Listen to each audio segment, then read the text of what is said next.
Qardaşımla qürur duyuram.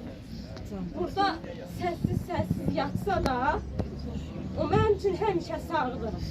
Evimizin qapısı həmişə açıqdır. Mən bilirəm ki, mənim qardaşım bir gün gələcək.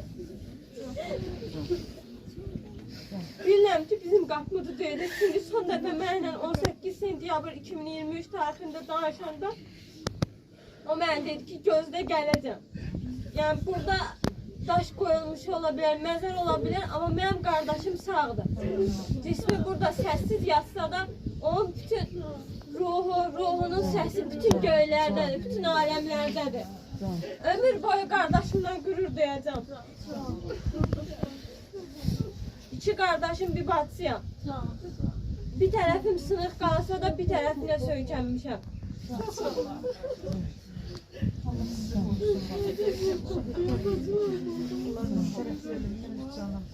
Allah o qalan qardaşım, Allah ömür versin.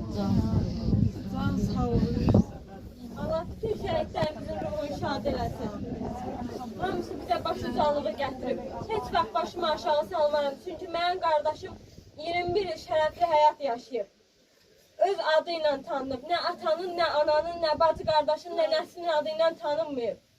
Bizim nəsli tanıtdıran mənim qardaşımdır.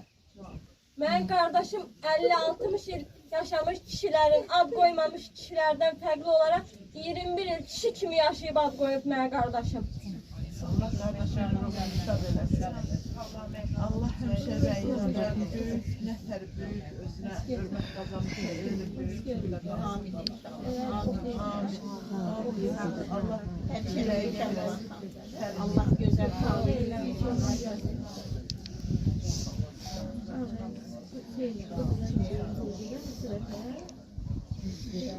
Ahmet. Ağır tak gel.